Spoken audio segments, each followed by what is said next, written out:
وعلى من لا نبي بعده أما بعد فأعوذ بالله من الشيطان الرجيم بسم الله الرحمن الرحيم وما خلقت الجن والإنس إلا ليعبدون وقال النبي صلى الله عليه وآله وسلم خيركم من تعلم القرآن وعلمه صدق الله العظيم۔ انتہائی واجب الاحترام دوستو بزرگوں، رات کا ایک سمہ گزر گیا اور آج کا پروگرام آخری مراحل میں داخل ہو چکا ہے، اور میں اس پروگرام کی کامیابی پر مولانا محمد الیاس صاحب ضلع امیر بزم خطبہ پاکستان ضلع جھنگ کو مبارکباد پیش کرتا ہوں، اور ابھی پروگرام کے آخر میں ہی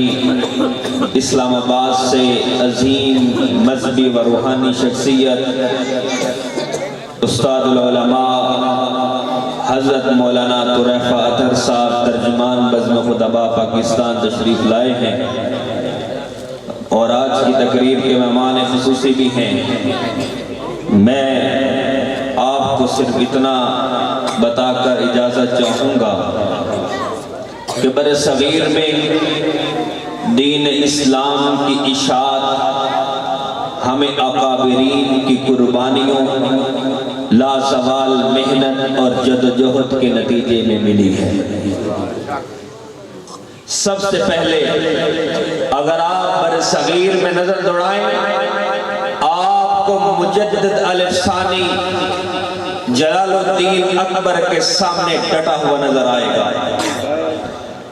آپ کو شاہ ولی اللہ محدث دہلوی نظر آئے گے،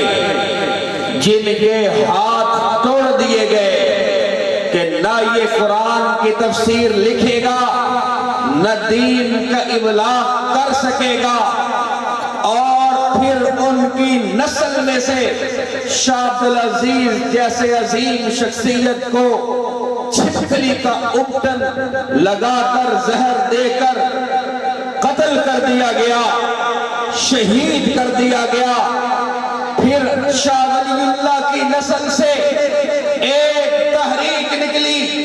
جس کو تحریک بالا کوٹ کہتے ہیں، اور اس تحریک نے بالا کوٹ کے میدان میں اپنا خون پیش کیا، صرف اس لیے کہ بر صغیر کے اندر ایسٹ انڈیا کمپنی کے آ جانے کے بعد، مغل سلطنت کے زوال پذیر ہو جانے کے بعد، اسلام مرہٹوں، سکھوں اور ہندوؤں کے نرغے میں تھا، اور شاہ سید احمد شہید اور اسماعیل شہید کی قیادت میں جان فدا کرنے والے مسلمانوں کا عظیم قافلہ جہاد کے لیے میدان میں آیا، اور پھر دنیا نے دیکھا کہ بالا کوٹ کی سرزمین پر پورے لشکر نے خون کا نذرانہ دیا، لیکن اسلام کی اشاعت اور اسلام کے غلبے کے لیے ہر ممکنہ کوشش کرتے رہے۔ پھر یہ تحریک ان کی شہادت کے بعد دم توڑ گئی۔ پھر 1857 کی جنگ آزادی میں جب بر صغیر پر انگریز نے قبضہ کر لیا،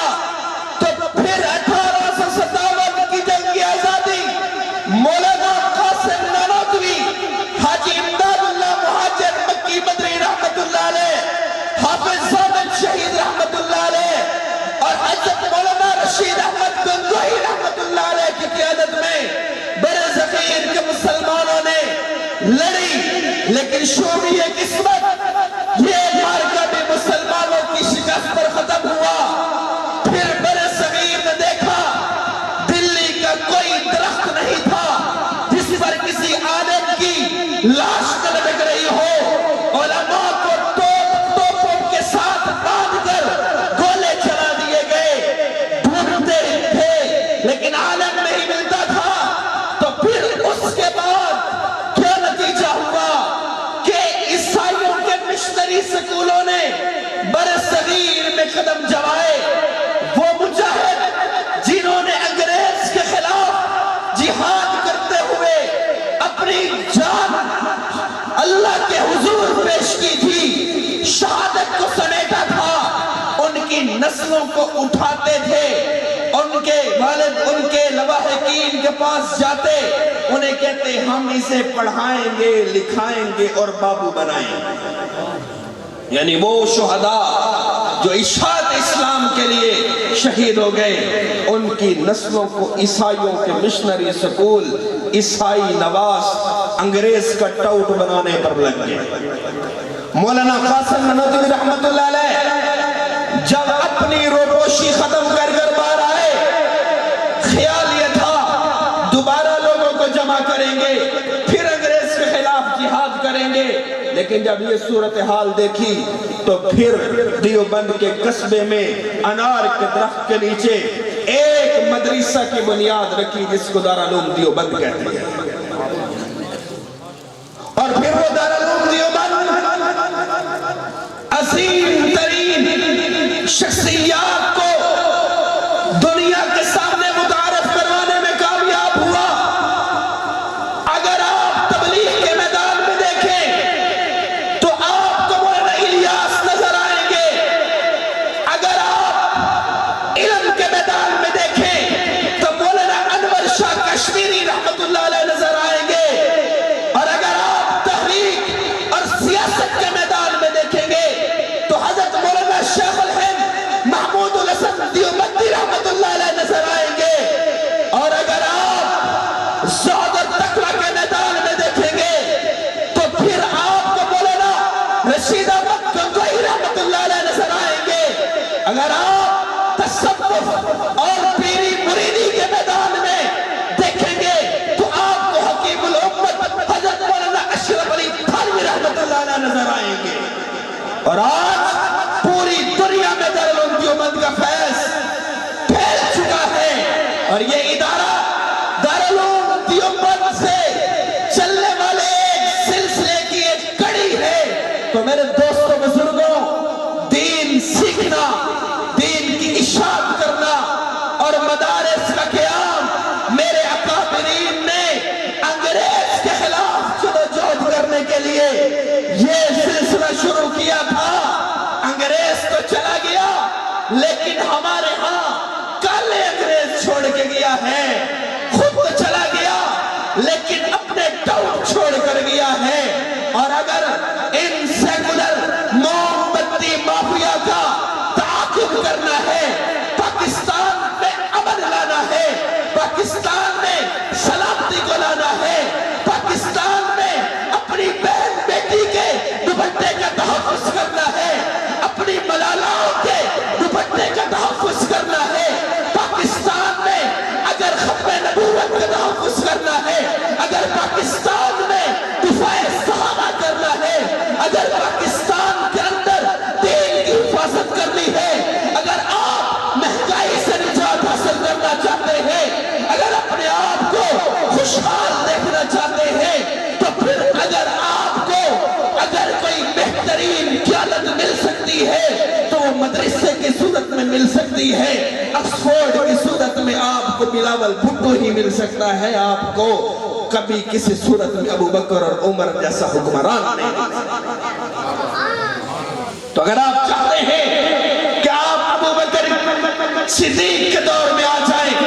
عمر فاروق کے دور کو دیکھیں، حضرت عثمان کی خلافت کو دیکھیں، حضرت علی کی خلافت کو دیکھیں، تو پھر میرے دوستوں بزرگوں اپنے آپ کو مدرسے کے ساتھ جوڑیے، مساجد کے ساتھ جوڑیے، علماء کے ساتھ جوڑیے، اور اس دینی تسلسل کو جو میرے اکابرین کی قربانیوں کے سلسلے میں یہ آج ہمارے تک امانت کی صورت میں پہنچا ہے، یہ دین اس کی حفاظت اسی میں ہے۔ اور میں آخر میں یہی کہوں گا،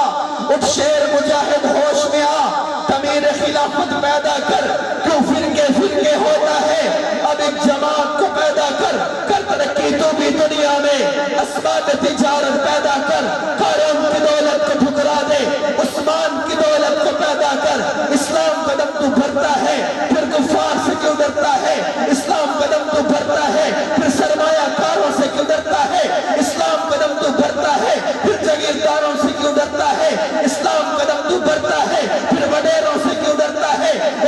امام کا نام نہ لے، یہ شوق شہادت پیدا کر، ابو بکر صدیق کی طرح بن، عمر فاروق کی طرح بن، عثمان غنی کی طرح بن، حیدر کرار کی طرح بن، امیر معاویہ کی طرح بن، حسن حسین کی طرح بن، عبداللہ بن مسعود کی طرح بن، ابو عبیدہ بن جراح کی طرح بن، معاذ بن جبل کی طرح بن، سعد بن ابی وقاص کی طرح بن، عمر بن عاص کی طرح بن، ابو ہریرہ کی طرح بن، ابو ایوب انصاری کی طرح بن۔ اگر تو ان کی طرح نہیں بن سکتا تو پھر محمد بن قاسم کی طرح بن، قتیبہ بن مسلم کی طرح بن، موسیٰ بن نصیر کی طرح بن، طارق بن زیاد کی طرح بن۔ اگر تو ان کی طرح نہیں بن سکتا تو اقبال نے کہا تھا اپنے من میں ڈوب کے پا جا سراغ زندگی، اپنے من میں ڈوب کے پا جا سراغ زندگی، کہ تو میرا نہیں بنتا نہ بن اپنا تو بن، اپنے بچوں کا تو بن، اپنی قبر کا تو بن، اپنی آخرت کا تو بن۔ وآخر دعوانا ان الحمدللہ